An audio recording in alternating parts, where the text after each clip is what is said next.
So, Mazi will not get any playtime for tomorrow.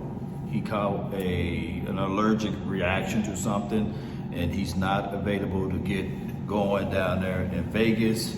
So that's an unfortunate news for us because we wanted to see the growth aspect of Mazi from one game to the next. So we're gonna put a reservation on that one, right? And hopefully there will be a situation and scenario that down the line we can see Mazi maybe preseason 3. If not week 1, we get a chance to see Mazi. My thing is the Cowboys, there's a lot of writing on the wall as it relates to that defensive front. We went and got a Jordan Phillips kid. We went and made sure we solidify that front with a Carl Lawson. So those are things that we are trying to help out with this front. We do know that this particular coaching staff, they coach up guys really roughly, and that's a good thing though, by the way. We're never gonna get angry and upset at that, by the way, because I truly believe that, iron sharpen iron, steel sharpen steel, and we need this. We absolutely need this from the coaching aspect of bringing in guys that can really roughen the feathers of this particular team. One thing that I will tell you guys up front, that the Dallas Cowboys, heading into this game, we're still looking for improvement on the front, regardless of whether or not someone is allergic and these sorts of things. And on the other news is I'm ready to see CD Lamb out there. The $33 million contract that they put in front of him, I think that that's a situation and scenario that we would need for him to go ahead and sign. I know that $35 million or whatever he's looking for as far as the APY, I get it. We all want to be the highest paid this and highest paid that, but at this point, you get that money back on the back end. You can say, hey, these guys need to be more creative with their contracts. I get it, APY is a good thing, but they need to have some type of accelerant or some type of incentive, that's the best way to say it, in their contracts, so that if they hit a certain number, then hey, they'll be able to achieve that number that they're looking for. Like, hey, if by week 6, week 7, if I'm doing this, then you give me what I need to get as far as Justin Jefferson or Tyreek Hill is getting.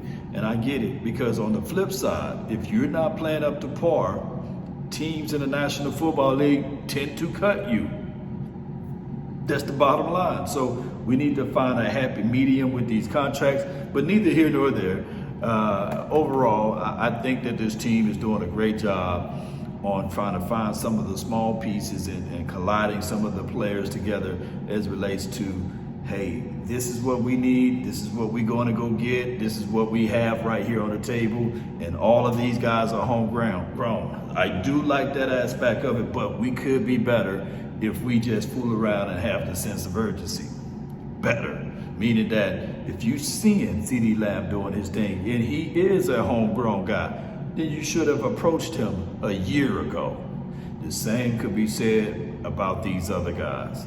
And I don't want us to go down this same talk track next season. It's gonna be bland. Is he worth X, Y, and Z money? And will Michael Parsons get X, Y, and Z money?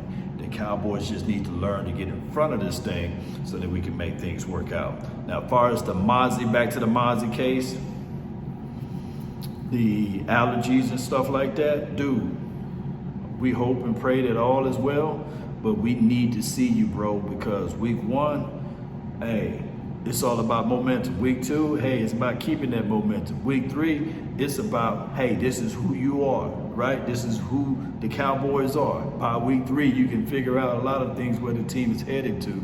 In the first 3 games, we got the Browns, the Saints, and then we got the Ravens. So we're gonna have to make sure we walk out here with our best foot forward and get things going. And the only way that this can happen if we have the players that's out there that's supposed to play, right? So we can do the proper evaluation. Now, I'm intrigued to see what this front will look like. I guess first wave will be, since we don't play our starters, it could be Rodgers, right?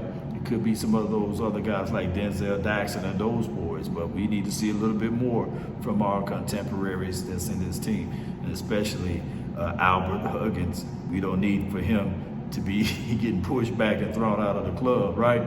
So we'll see all of that tomorrow. Cowboys versus the Raiders. Can't wait. And I'm hearing, once again, the Raiders are playing their starters. The Cowboys. Hey, so we don't know. Cowboy Nation, post me your thoughts, post me your concerns down below. That's been my time. I really thank you all for yours. And remember, you're listening to nothing but the best. Let's get it, Cowboy Nation. Let's get it.